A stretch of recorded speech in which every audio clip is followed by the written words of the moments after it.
Fala, Isaac do Brasil, tudo bom?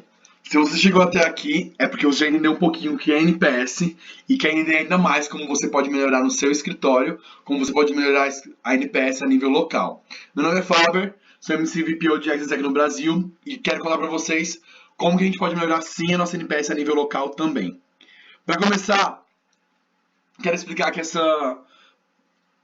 vídeo de hoje é baseado em dois textos. O livro do Customer Success, que foi produzido pelo Dan Steinman, e um artigo produzido pela RD Station com a Gainsight, que fala das 10 leis do consumidores. E aí eu quero passar para vocês essas 10 leis muito rápida, para dar insights para vocês de como vocês podem fazer isso a nível local também. Então são coisas muito simples e que a gente pode ir conversando muito mais, pode gerar muito mais insights e ideias do que a gente pode fazer e melhorar muito nosso NPS. Para começar, NPS é uma coisa top-down. O que isso significa? Significa que não adianta nada o seu membro fazer essa. Não adianta nada o seu membro fazer essa NEC e só o seu membro fazer essa NEC, sendo que você TL, você VP, ainda não fez isso. Então você membro que está vendo essa task, que você está vendo essa NEC, você vai chegar para o seu VP e falar assim: para a gente aplicar NPS, tem que ser uma coisa top-down e você tem que comprar a briga também. A briga tem que ser comprada do topo, porque isso não é só uma ação, não é uma série de procedimentos. Isso é uma cultura. Quando a gente fala de cultura de Customer Success, isso tem que estar embutido dentro da organização. Faz parte da cultura da organização. Não são séries de procedimentos. Então, muito importante que você, que é membro que está fazendo, que é Thiago que está fazendo, puxe seu VP, puxe seu LCP também fale. Ei, se nós temos que implementar uma cultura Customer Success, é responsabilidade também do VP e do LCP fazerem isso. Passando para esse ponto, a gente tem que vender para os clientes certos.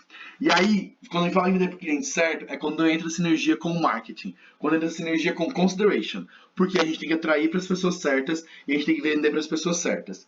E aí, para vocês entenderem melhor como é isso hoje, como a gente identifica a nossa persona, vai lá checar na Negative B2C o Job to be Done. Isso é basicamente como a gente quer rever persona dentro da Exec no Brasil, como que a gente quer reentender a nossa criação de persona dentro da Exec no Brasil. E essa é uma job hoje de B2C, que ele é um dos caras, e aí no seu escritório, que vai entender sobre persona. Fala com ele, entende qual é o cliente certo de vocês. Ponto muito importante. Todos os nossos clientes, eles tendem a dar churn. O que que é? Eles tendem a desistir. Eles tendem a desistir do produto. Basicamente, quando a gente fala numa aproximação bem grosseira, churn é a nossa quebra. Ou quebra de approval, ou quebra de realize. E isso significa que ele pode ser causado por 10 motivos principais. Primeiro, nosso cliente não entende o retorno financeiro que ele está obtendo. Em geral, a gente coloca financeiro porque, mesmo que não, por exemplo, o produto da Exec, ele não tem um retorno financeiro imediato, mas se o nosso intercambista não entende que o investimento que ele fez paga o que ele está recebendo, ele considera isso uma perda de investimento. Então, ele considera que ele está tendo um retorno financeiro negativo. Uma implementação longa e demorada. Isso é o nosso onboarding. Basicamente, é o período entre a compra e a primeira utilização.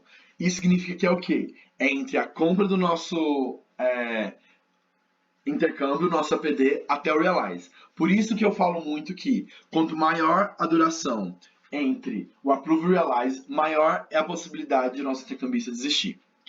Terceiro ponto, troca de responsáveis. Essa é uma dor muito grande dos nossos intercambistas. Quando há uma troca de responsável muito grande dentro da organização, eles se sentem perdidos, eles não sabem a quem recorrer. Por isso, é muito importante, durante qualquer tipo de saída ou entrada de pessoas, qualquer transição, fazer transições muito claras também de intercambistas. Então, se você é aí, membro de PXP, e está saindo, quer dizer que você vai ter que fazer transição dos seus intercambistas para uma outra pessoa. Isso é muito importante fazer. Baixa adesão ao produto. Isso é o que a gente chama dos nossos limbos. Que são o quê? Intercambistas que compraram approval, compraram o intercâmbio, deram approval, mas não chegam a realizar. Eles não necessariamente quebram, eles não dão churn, mas eles simplesmente demoram muito tempo a realmente fazer parte do produto, a engajar no produto. Esse quinto ponto é um pouco mais raro para nossa situação, que é quando uma empresa é comprada por um concorrente. Então vamos supor que a gente fosse comprado pela STB. Eles iriam usar uma forma diferente de vender, de entregar valor para o nosso consumidor, e ele pode ficar um pouco perdido em relação a isso. Sexto ponto é quando o nosso consumidor considera o nosso produto comum, ou seja, não há uma diferença do nosso produto para os produtos que estão disponíveis no mercado concorrentes ao nosso. Então, se não houvesse nenhuma diferença entre o produto da ESEC e da EF, por exemplo, seria muito estranho isso e ele não pagaria o preço que ele paga ou não teria as condições que ele tem se fosse se fosse um produto tão igual. Sétimo ponto, quando tem mudança de produto. Basicamente, a gente teve mudança de standards do ano passado para cá, isso pode ser um ponto de atrito para o nosso consumidor. Se fosse uma mudança de standard que fosse prejudicial. Por exemplo, a gente teve na última convenção da ESEC definições de que houve uma impossibilidade de dar novos approveds do mesmo intercambista. Isso é um pouquinho diferente, muda de caso para caso, mas isso tem impactado sim os nossos consumidores, porque eles não entendem porque que antes eles poderiam e agora eles não podem mais. Então, basicamente, a mudança de produto é por que antes eu podia e agora eu não posso mais. Isso confunde ele. Baixa qualidade do produto. Essa é uma das coisas que eu acho que a gente tem que mais batalhar como a ESEC. O nosso produto, muitas vezes, a gente vende ele como um sonho e ele é entregue de uma maneira um pouco distorcida. Então, como que a gente consegue garantir que o que a gente vende é realmente o que a gente entrega? Por penúltimo, o produto não era a solução. E aí acho que isso volta muito com vender para a pessoa certa. Por quê? Se eu vendo para a pessoa que está buscando a minha solução, esse problema não vai acontecer. A gente tem que alinhar muito que a nossa solução é desenvolvimento de liderança de maneira consciente. E que a gente não vai mudar a pessoa, mas que a gente vai sim colocar nela a chama do desenvolvimento, o iniciar da mudança nela. E aí tem um fator muito importante, por último, que é o fator relações humanas. Basicamente, pode ocorrer do seu Customer Success ou do seu PXP Member não dar certo com o intercambista. Isso não é uma desculpa. A gente tem que entender muito bem quando isso é desculpa ou quando isso é desleixo. Porque pode acontecer sim de haver uma relação em que uma comunicação foi um pouco falha, a comunicação não foi tão efetiva e que houve um problema. Mas isso não pode ser recorrente. Se isso começar a ser recorrente, existe um problema muito grave.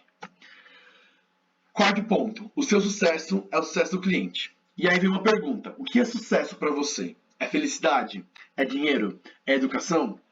Para o seu consumidor, isso vai variar muito, mas a gente tem que conseguir alinhar que o sucesso dele seja também o nosso sucesso.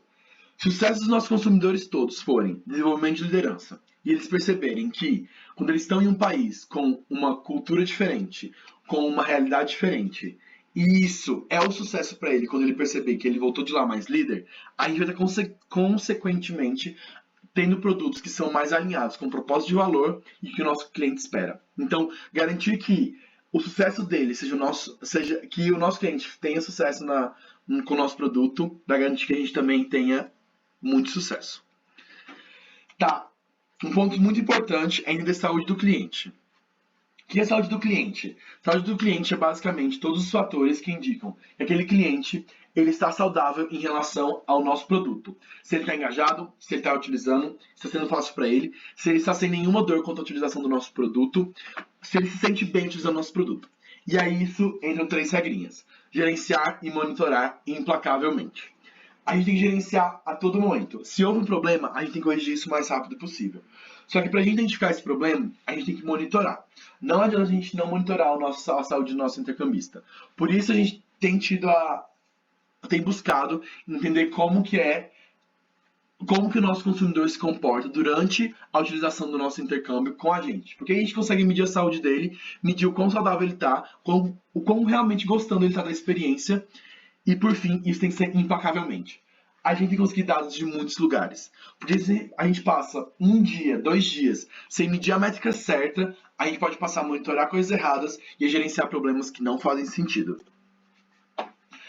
A gente tem que ter processos de interação muito estabelecidos e a gente não pode confiar somente nas relações humanas.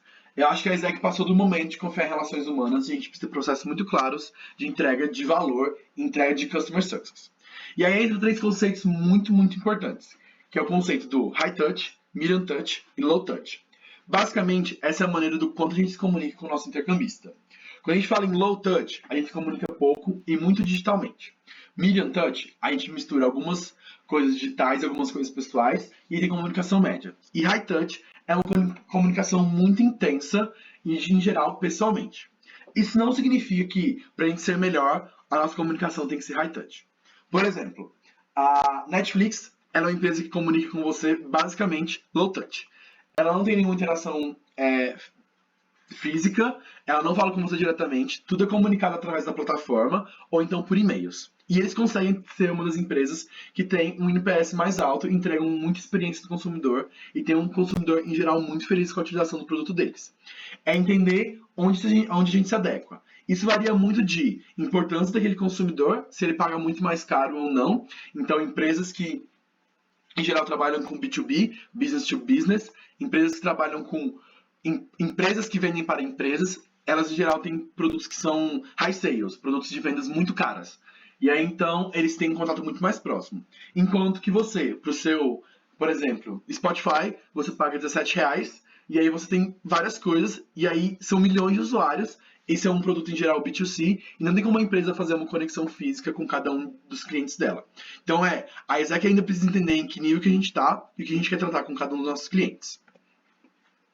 Por fim, tem um produto muito forte. Qualidade no seu produto é extremamente importante. Quando a gente fala isso para a Exec, produto forte é sinal de standard forte também. Os nossos 16 standards são os mínimos que a gente coloca para entregar no nosso intercâmbio, para garantir que o nosso intercâmbio seja minimamente bom. E se a gente entrega isso com muita qualidade, com muita assertividade, muito alinhamento com o nosso consumidor, a gente vai ter sim um produto muito forte. E a gente vai garantir que o nosso consumidor esteja alinhado e que tenha uma experiência muito boa em relação a isso. Então, por exemplo, acho que um ponto que para mim que pega muito é o Standard 11, é o Standard Job Description. A Job Description ela tem que ser muito alinhada, porque quando eu vou comprar um produto e me falam, você vai receber isso, e eu não recebo isso, eu já vou ficar frustrado de alguma maneira. Mesmo que seja pouquinho, eu vou ficar frustrado. E se a gente tiver um pouquinho de frustração em cada um desses momentos, isso vai ser muito ruim para o nosso consumidor, nosso produto vai se tornar mais fraco, nossa marca mais fraca ainda. De novo, foque no seu produto. Em qualquer evolução que você for fazer, você vai se perguntar, esse produto, ele está sendo melhorado para o meu cliente? Dentro da organização, a gente tem que pensar todo dia que a gente está fazendo alguma coisa em função do nosso cliente e não em função de qualquer outra coisa interna. Foco no consumidor do nosso produto é muito importante, porque a gente foca no nosso produto, a gente foca em melhorar as coisas para o nosso consumidor também. Entender detalhes de churn e retenção. Basicamente, a gente tem que entender muito qualitativamente até, por que nossos clientes estão desistindo, por que eles estão continuando, o que deixa eles mais felizes, ou deixa eles mais tristes em relação à experiência que eles têm com a gente. Ter métricas em cima disso. E não só métricas em cima de churn de intenção, mas métricas em cima de tudo. Toda a saúde do nosso cliente, toda a qualidade do nosso produto, tudo tem que ser metrificado, porque não adianta nada a gente tomar medidas baseadas em somente apenas em feelings se a gente não tiver dados. Claro, você não precisa ter dados para tudo.